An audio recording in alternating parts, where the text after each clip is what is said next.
What's better than a normal Lego car? A self-driving Lego car. Today I'm going to show you how you can bring your vehicles to life with an awesome self-driving system that allows your buses, trucks and cars to automatically navigate your city streets. This is a really versatile design that is compatible with a wide range of different vehicles and is a 100% Lego based solution, so there are no third-party elements and no hidden mechanisms required. In fact, you can build your own self-driving Lego car using less than 50 parts. Of course, there's lots of ways you can customize your self-driving vehicles, which can be anything from buses to garbage trucks, station wagons, and more. Plus, this system works with a variety of street designs and road layouts, so you can really adapt it to your own Lego city. This is not the first time I've experimented with self-driving Lego cars. Several years ago, I built a motorized racetrack that involved the use of a gigantic underground conveyor belt system. And while that was cool, this took up a large amount of space and limited the types of vehicles that could be motorized. So this time I wanted to design a system that used as few parts as possible and could work on any surface without the need for any unnecessarily complicated mechanisms. There are two main components to my new design: the road and the vehicle itself. Each vehicle is equipped with a self-guided steering system that allows it to follow the shape of the road. By default, the wheels stay straight as the vehicle moves forward, and when it reaches an obstacle such as a corner, the wheels turn to the side, which changes the direction of movement for the entire vehicle, allowing it to drive around the bend. Once it reaches another straight section, the wheels gradually level out and return to the center, allowing it to continue driving straight on. To help them navigate the turns, the cars have a rounded front bumper, which helps to reduce friction as they drive next to the edge of the pavement. This is key to avoid obstacles and align the cars back on track, such as when they cross an intersection where there's no pavement on the side, the bumper helps to guide them back into place on the other end. This is a very simple but effective solution, as the cars basically adapt their path of movement depending on the direction of the road. As long as you include 4 corners, you can have them driving in a continuous loop. To demonstrate the versatility of this self-driving system, I've built a selection of different vehicles, each with their own unique features. First up is this sleek blue bus, which is actually the first self-driving vehicle that I designed.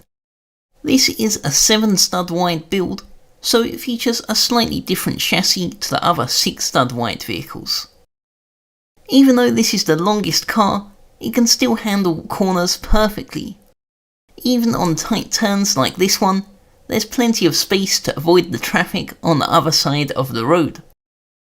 There's just enough space for a couple of passengers inside, along with a driver at the front, and I've also managed to include a pair of working headlights which connect to the battery box at the back. And if I remove the roof, you can see just how crowded it is in here, but I think I've done a pretty good job at tidying all of the cables. This can be switched on by pressing down on the air conditioning unit on the top of the bus, which connects it up to the Lego Powered Up app. This allows everything to be controlled wirelessly through Bluetooth, using a simple program to activate the motor and lights.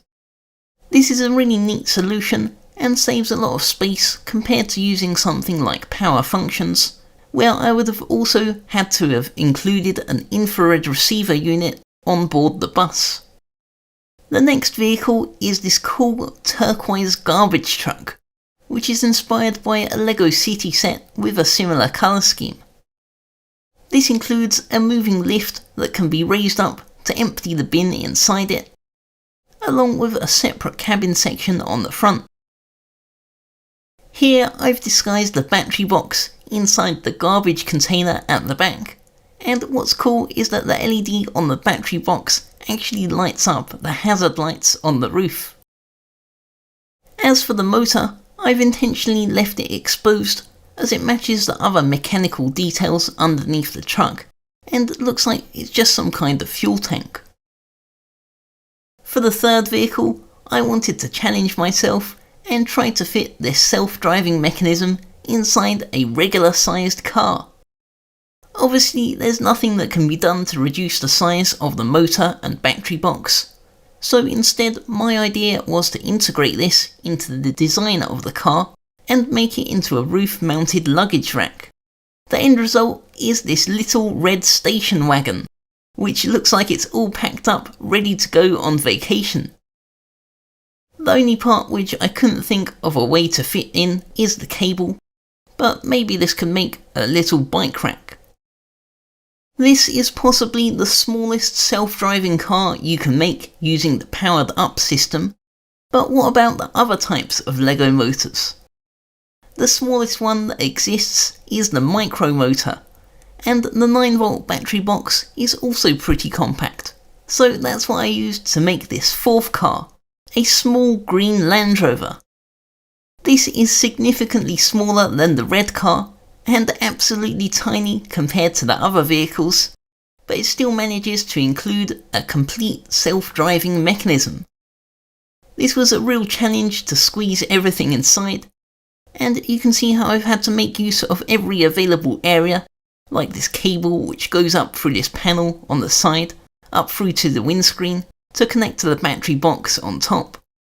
The micro motor is not that powerful, so it's not very quick, and is not nearly as reliable as the full-sized powered up vehicles, but this was still a fun experiment to make the smallest possible self-driving car. So now let's take a look at what you'll need to build your own self-driving system.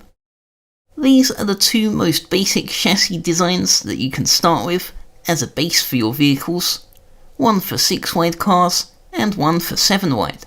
Both of these frames have a similar design, with a bumper on the front, followed by the steering mechanism, then a space for the motor, and a drive shaft at the back. These are the same chassis that I'm using in my own vehicles, so there's a lot of ways you can customize these. The only really complex part is the steering, and you can see how that's constructed if I disassemble it a bit, but everything else here is fairly straightforward to build.